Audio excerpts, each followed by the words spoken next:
Donc, je suis Emma Nozière. Moi, je travaille pour ADA France, qui est la fédération du réseau des ADA, et je suis en charge du dossier bio au sein de la fédération. Donc, pour m'accompagner, il y a Cécile Ferru de l'ITSAP qui travaille également sur le dossier bio. Et aujourd'hui, la présentation va vous être faite par Mathilde, qui est de l'ADEPI. Bon webinaire à tous et à tous, et Mathilde, je te laisse la parole.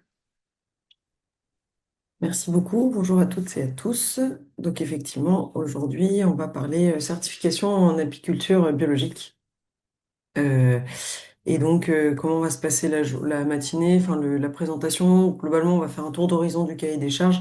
Et puis après, on va voir quelle démarche pour la certification, comment on fait cette conversion en apiculture bio.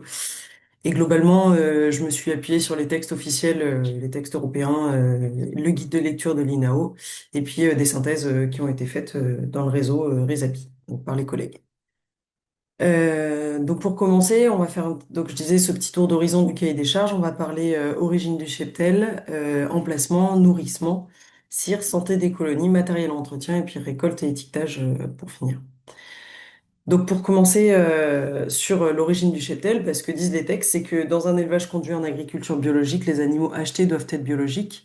Et pour l'apiculture, on peut acheter des rennes, des cellules royales ou des essaims conventionnels dans la limite des 20% du cheptel existant, à condition que ces rennes et essaims soient placés directement dans des ruches où les cires sont biologiques. Et dans ce cas, la période de conversion de 12 mois ne s'applique pas. Ce taux de 20% du cheptel existant, il s'applique sur la base des effectifs déclarés annuellement à la DGAL. Donc, c'est sur les déclarations de fin d'année. Donc, ça veut dire que ça comprend toutes les colonies d'abeilles, ruches, ruchettes, ruchettes de fécondation, nucléi, etc.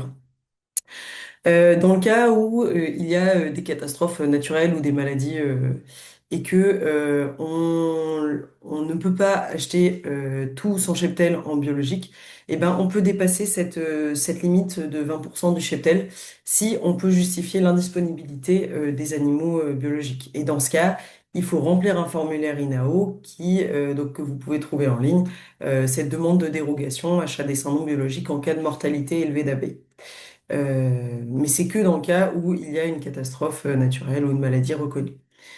Sinon, on est sur la limite des 20%. Pour ce qui concerne les emplacements, donc ce que disent les textes, c'est que le rucher est situé de telle façon que dans un rayon de 3 km autour de son emplacement, les sources de nectar et de pollen sont constituées essentiellement de cultures produites selon les règles de l'agriculture biologique ou d'une flore spontanée ou de cultures traitées au moyen de méthodes ayant une faible incidence sur l'environnement. Essentiellement, dans le guide de lecture de l'INAO, il est traduit par 50% ou plus, mais voilà, c'est une interprétation du texte. Et il est écrit donc dans le texte réglementaire que cette disposition ne s'applique pas lorsqu'il n'y a pas de floraison ou lorsque les colonies d'abeilles sont en sommeil. Donc si on regarde dans le guide de la FNAB, produire en bio en apiculture, on a cet exemple-là qui est assez bien illustré, qui montre par exemple, dans le premier exemple, un emplacement conforme pour la production de miel bio, où en fait on a 50, enfin toute l'aire de butinage, en fait c'est la zone en vert, parce que tout ce qui est en orange, ce sont des cultures non mellifères, ou alors des cultures qui peuvent ne pas être en floraison à cette période et du coup qui sont pas comptés dans l'aire de butinage des colonies, enfin du rucher. Et donc cette aire de butinage qui est de la floraison spontanée, puisque bah, c'est une forêt de châtaigniers par exemple, eh bien ça fait que cet emplacement il sera conforme. Si on prend l'exemple du dessous, c'est donc au compte l'aire de butinage, c'est toute la surface dans les 3 kilomètres autour du rucher, puisqu'on a des cultures de colza bio en floraison, mais aussi des cultures de colza et tournesol en conventionnel. Et donc, dans cet exemple, l'emplacement n'est pas conforme pour la production de miel biologique. Ce qui est dit aussi sur les emplacements dans les textes, c'est que pendant la période de butinage, les ruchers sont suffisamment éloignés de sources susceptibles de contaminer les produits de l'apiculture ou de nuire à la santé des abeilles. Donc ça comprend les zones urbaines et industrielles, les incinérateurs, les fonderies, les métallurgies. Dans cette phrase, il n'y a pas de distance clairement définie, donc c'est encore plus ou moins une libre interprétation des organismes de certification. Euh, on peut parler de trois types de dérogations. Alors, je mets des guillemets parce que c'est plus ou moins, enfin voilà, le terme dérogation est utilisé avec précaution. Mais dans les textes officiels, il existe ce cas catastrophe où lorsque la survie de la colonie est menacée par une catastrophe résultant d'un phénomène climatique défavorable, d'une maladie animale, d'un incident environnemental, d'une catastrophe naturelle ou d'un événement catastrophique, eh bien, les colonies d'abeilles peuvent être déplacées vers des zones qui ne respectent pas les dispositions relatives à l'emplacement des ruchers. Donc, théoriquement, il faut attendre une reconnaissance officielle de la catastrophe par l'État et il faut que l'apiculteur fasse une demande écrite à son organisme certificateur pour dire, voilà, je suis dans la situation où il y a une catastrophe, j'ai dû bouger mes colonies dans un emplacement qui n'est pas conforme parce que j'en avais plus sous la main, mais parce que mes colonies ne pouvaient pas rester sur mon emplacement qui était conforme à la base. Voilà, tout ça, c'est ce qu'il faudrait faire, c'est la loi. Et donc, il n'y a pas de formulaire à proprement parler, mais c'est simplement une demande écrite formulée par l'apiculteur. Euh, Jusqu'en 2022, officiellement, il existait cette dérogation aussi pollinisation, donc qui permettait de mettre temporairement des colonies sur des zones de butinage non conformes à des fins de pollinisation. Et dans ce cas, c'était simplement le miel qui était déclassé en conventionnel. Et donc, dans la révision du texte en 2021 appliquée en 2022, eh bien, cette dérogation de pollinisation, elle a été officiellement supprimée. Et autre dérogation, c'est la dérogation de lavande qui existe depuis 2001 et qui permet de produire du miel dans un environnement composé de cultures de lavande et lavandin conventionnels et de le produire en agriculture biologique et donc de le vendre en agriculture biologique. Mais sous réserve d'analyses libératoires dans lesquelles on recherche des résidus de produits interdits en agriculture biologique dans le miel. Et en l'absence de ces produits-là, le miel peut être certifié. Cette dérogation lavande, elle est remise en question depuis 2021-2022. Et sauf que cette remise en question, elle menace le modèle économique de nombreuses exploitations, notamment dans le sud-est de la France, où la mielée de lavande a une importance pour l'ensemble des exploitations apicoles. Pour ce qui est du nourrissement, alors, ce que disent les textes, c'est que des réserves de miel et de pollen suffisantes pour assurer l'hivernage des abeilles doivent être laissées dans les ruches au terme de la saison de production. Les colonies d'abeilles ne peuvent être nourries que lorsque la survie des colonies est menacée en raison des conditions climatiques, sauf pour les essais en développement. Et dans un tel cas, il faut nourrir vos colonies au moyen de miel, pollen, sucre ou sirop de sucre biologique seulement. C'est assez logique. Il est précisé que les levures et la spiruline ne sont pas autorisées pour le nourrissement des colonies et qu'on ne peut pas nourrir ces colonies d'abeilles avec du miel déclassé, même s'il est issu de l'exploitation, s'il a été déclassé en conventionnel, on ne peut pas nourrir les colonies d'abeilles encore, enfin, certifiées biologiques avec du miel déclassé. Encore une dérogation officielle, c'est en cas d'événement catastrophique, donc ça peut être un incendie, un incident environnemental, qui n'est pas lié à des conditions climatiques défavorables qui empêchent le butinage, mais par contre qui empêchent la présence de nectar dans l'environnement.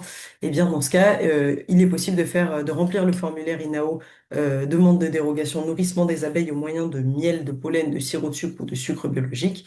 Et donc, il est bien précisé qu'il faut que ce soit un incident environnemental qui n'est pas lié aux conditions climatiques qui empêchent le butinage. Euh, il faut remplir ce formulaire et le renvoyer pour pouvoir nourrir ces colonies. Euh, voilà, donc ça, vous pouvez le trouver en ligne, ce formulaire.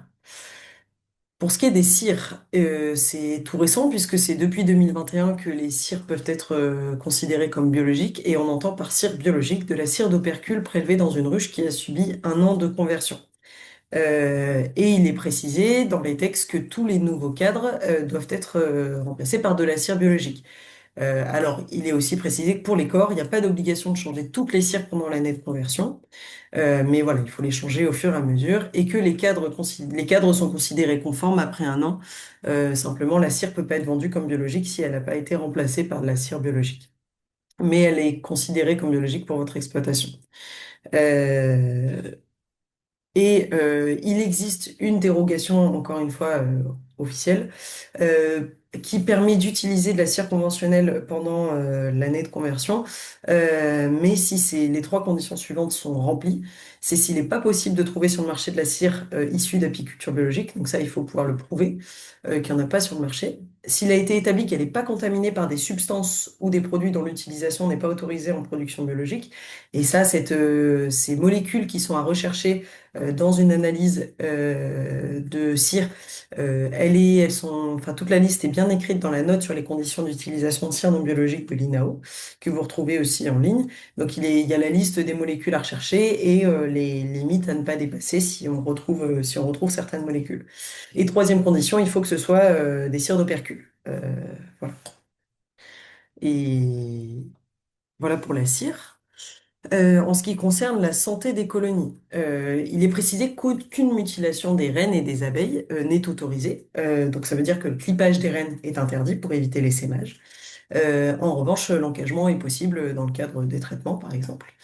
Il est écrit aussi que la destruction du couvent mâle n'est autorisée que pour limiter l'infestation à varroa. Ce qu'il faut entendre, c'est que du coup, la destruction de couvains d'ouvrières est interdite, même si c'est à des fins de lutte contre varroa. Et lorsque des mesures préventives mises en place sont insuffisantes pour maîtriser un problème sanitaire, les ruches doivent être traitées. Et si jamais ce traitement n'est pas autorisé en agriculture biologique, les ruches doivent être identifiées, isolées et la totalité des cires remplacées et attendre une période de conversion d'un an pour que on puisse de nouveau que le miel issu de ces colonies déclassées puisse de nouveau être vendu en apiculture biologique.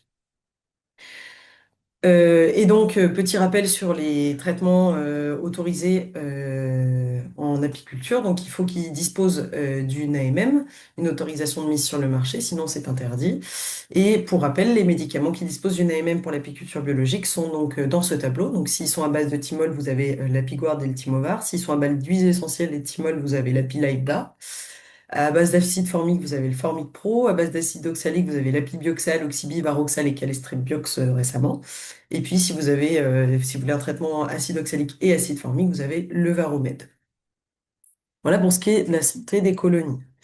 Euh, Ensuite, en ce qui est du matériel et de l'entretien des ruches, d'abord sur les ruches, les matériaux utilisés doivent être des matériaux naturels, donc on entend par matériaux naturels souvent du bois, qui ne présentent aucun risque de contamination pour l'environnement ou les produits de l'apiculture. Donc ça veut dire que le corps, les hausses et les cadres doivent être en matériaux naturels. On ne peut pas avoir des corps en plastique, des hausses en plastique ou des cadres en plastique. En revanche, pour le matériel d'élevage, donc les cupules, les nucléi, et ensuite tout ce qui est plancher nourrisseur, c'est possible de ne pas être en bois, donc en plastique, en polystyrène, etc. Euh, voilà. Et pour ce qui est de l'entretien, à l'intérieur des ruches, seuls les produits naturels, propolis, cire, huile végétale peuvent être utilisés, et à l'extérieur, il est possible d'utiliser de la cire microcristalline et les peintures à pigments aluminium. Et pour ce qui est du nettoyage, il est bien précisé que les traitements physiques sont autorisés, donc ça peut être vapeur ou flamme directe.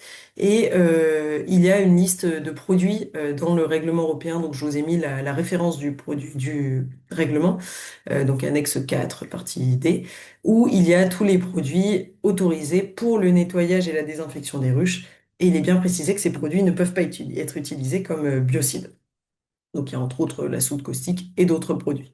Donc, n'hésitez pas à aller checker cette liste dans les règlements. Elle est assez facile à trouver. Pour ce qui est des récoltes et de l'étiquetage, la destruction des abeilles dans les rayons en tant que méthode associée à la récolte de produits de l'apiculture est interdite. Voilà, ça c'est ce qui est écrit dans les textes. Il est aussi écrit que tout produit de synthèse est interdit au cours des opérations d'extraction du miel, donc pas de répulsifs chimiques et autres. L'extraction de miel contenant du couvain enfin de cadre contenant du couvain n'est pas autorisée. Et pour la cristallisation, l'ensemencement du miel doit se faire avec du miel certifié en bio. Encore une fois, il n'est pas possible d'utiliser du miel qui soit directement conventionnel, soit même déclassé, issu de votre exploitation ou non. C'est vraiment du miel qui doit être certifié bio pour l'ensemencement. Et pour ce qui est de l'étiquetage, on va faire un petit rappel sur ce qui est obligatoire. Donc, ce qui est obligatoire, c'est le logo européen ou aussi appelé logo communautaire, vous l'entendrez. avec une charte graphique précise sur la couleur, sur la taille du logo. Donc là, je vous ai reprécisé les tailles avec une spécificité pour les emballages de moins de 10 cm² de surface. Généralement, sur un pot de miel, on n'est pas sur les très petits emballages, mais ça peut être par exemple sur les piluliers de gelée royale ou autre. Euh, donc ce logo européen est obligatoire si vous êtes certifié bio. Ce qui est obligatoire aussi, c'est le code de l'organisme certificateur, qui doit être dans le même champ visuel que le logo européen, donc soit à côté, soit en dessous.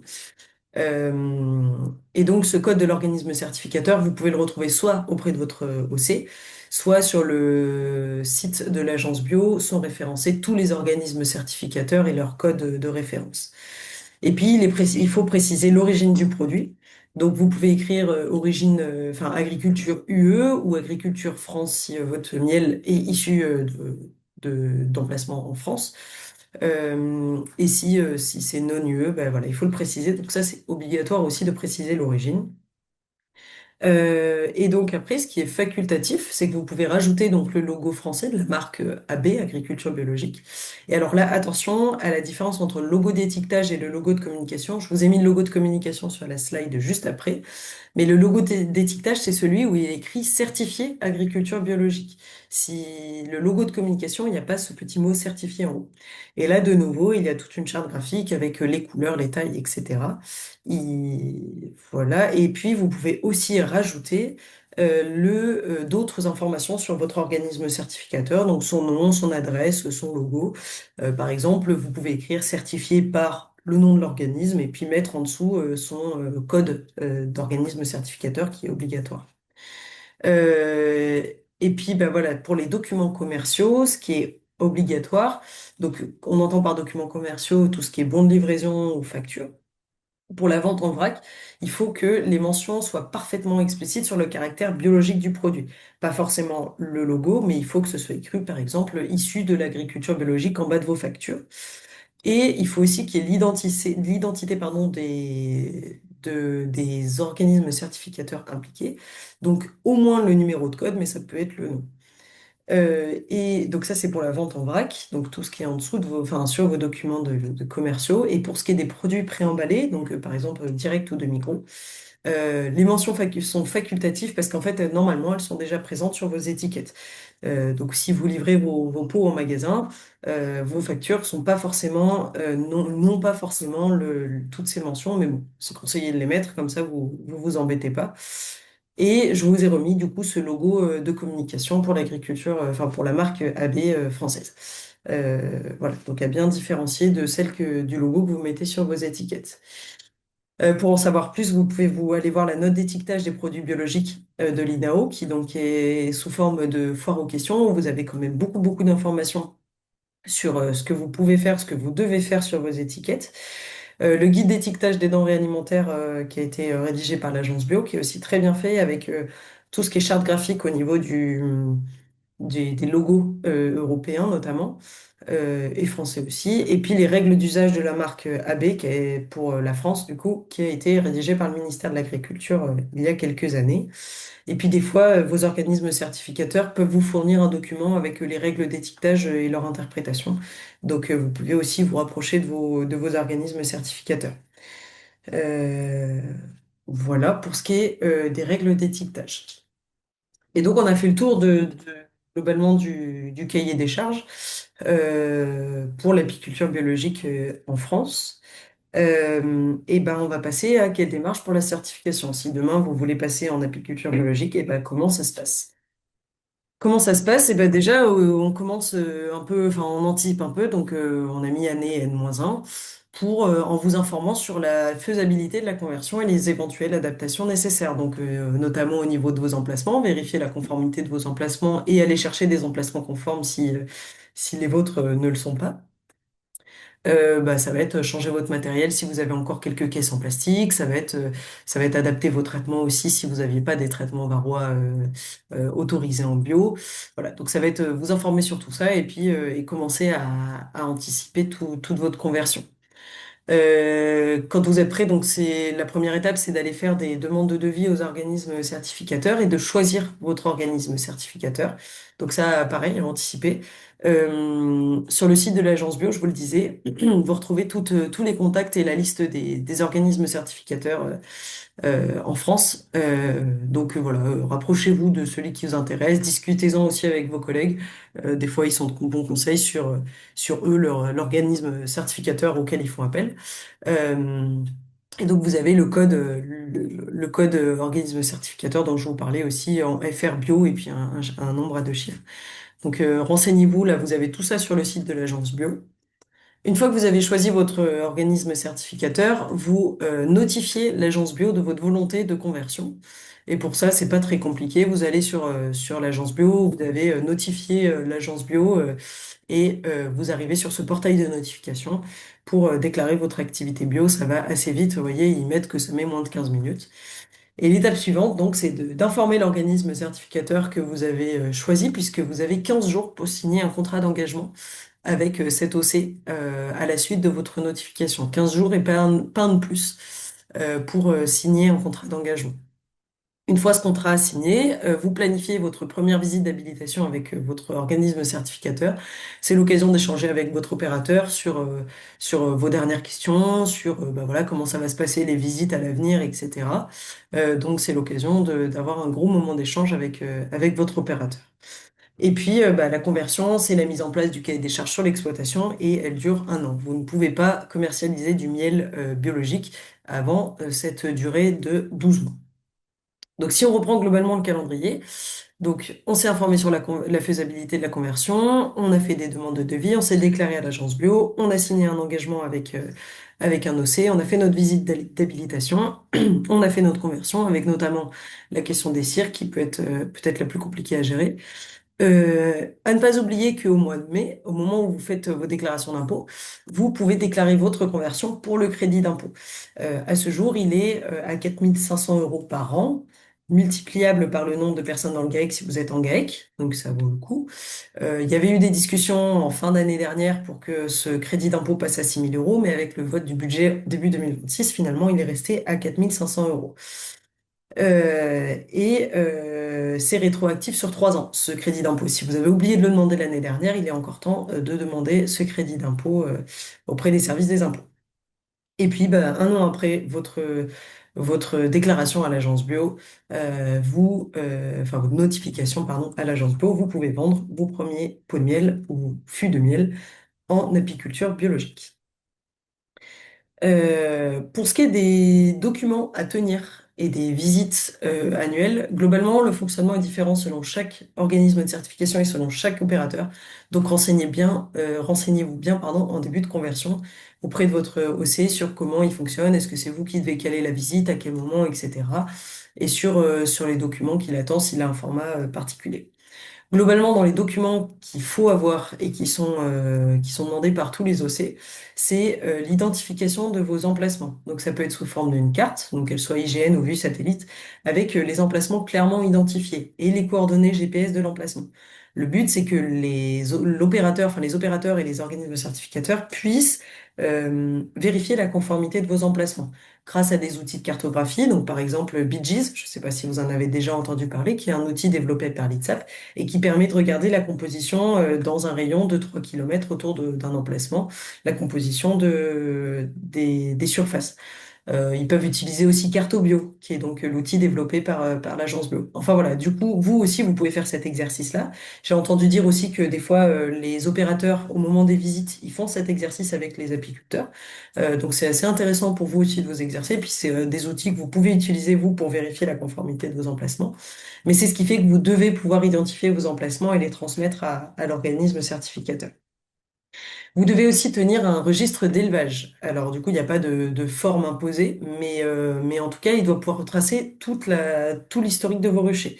Donc, la date et lieu de transhumance pour vos ruchers si vous faites des transhumances, avec les coordonnées précises de chaque emplacement sur lesquels vont vos ruchers, les mouvements de cheptel, si vous achetez des essaims, si vous introduisez des rennes sur votre rucher, le suivi des traitements varrois, avec quel traitement à quelle date, quel type de traitement, vos nourrissements, avec pareil les quantités, les dates et pour quel rucher. Et donc tout ça, c'est obligatoire. Et vous avez des exemples de registres d'élevage qui sont vendus par l'INSAP, par exemple, qui ont été faits par l'INSAP, qui sont très bien faits et qui vous permettent de retracer tout l'historique de vos ruchers. Mais après, ça peut être une forme libre. Si vous avez envie de le faire sur votre ordinateur ou sur un cahier, c'est possible du moment qu'on retrouve toutes ces informations. Pareil pour le cahier de mielerie, donc qui permet de tracer votre production. Pareil, il existe un modèle vendu par l'ITSAP, mais si vous le faites sur votre ordinateur ou sur votre cahier, du moment qu'il y a toutes les informations obligatoires, enfin nécessaires, il n'y a pas de problème. Donc il faut les dates de récolte pour chaque rucher, les dates d'extraction, avec comment dire, l'origine de la récolte, donc de quel rucher et de quel emplacement le conditionnement, s'il a été mis en pot, s'il a été mis en fût, à quelle date, les quantités. Et tout ça, c'est à la fois obligatoire dans le cadre de la certification, mais c'est aussi, c'est obligatoire dans le cadre de d'autres certifications, par exemple pour les IGP, etc. Et puis c'est quand même fortement recommandé parce que le jour où vous avez, par exemple, une perte de récolte et donc des indemnités ou des subventions, eh ben on va vous demander des preuves de vos productions et donc les cahiers de mailerie en font office. Donc c'est vraiment important ce type de document. Et puis au moment des visites, on va aussi checker vos documents commerciaux. Donc vérifier que vous avez bien les mentions obligatoires dont je vous parlais tout à l'heure sur vos factures, vos bons de livraison, etc. Parfois vos documents de communication aussi, donc s'il veut vérifier votre site internet, etc. Et puis vos étiquettes pour vérifier encore une fois la conformité de vos étiquettes avec toutes les mentions dont on a parlé tout à l'heure. Et globalement, pendant une visite, l'opérateur, il peut faire le tour de vos stocks de nourrissement, par exemple, vérifier qu'ils sont bien certifiés agriculture biologique. Il peut faire aussi le tour éventuellement de vos stocks de miel, si c'est cohérent avec ce que vous avez notifié sur votre cahier de mielerie. Et puis, petite spécificité pour le miel de lavande. Ça peut faire l'objet d'une petite visite complémentaire en toute fin d'extraction avant la première commercialisation de votre miel de lavande pour que l'opérateur puisse faire les prélèvements pour l'analyse libératoire pour que votre miel de lavande il puisse être certifié bio. Donc, si vous faites du miel de lavande, n'oubliez pas en fin d'extraction d'appeler votre opérateur pour qu'il puisse venir faire ce prélèvement pour analyse libératoire. Mais ça, encore une fois, posez la question à votre organisme certificateur lorsque vous entamez les démarches avec lui pour savoir comment il faut fonctionner avec lui.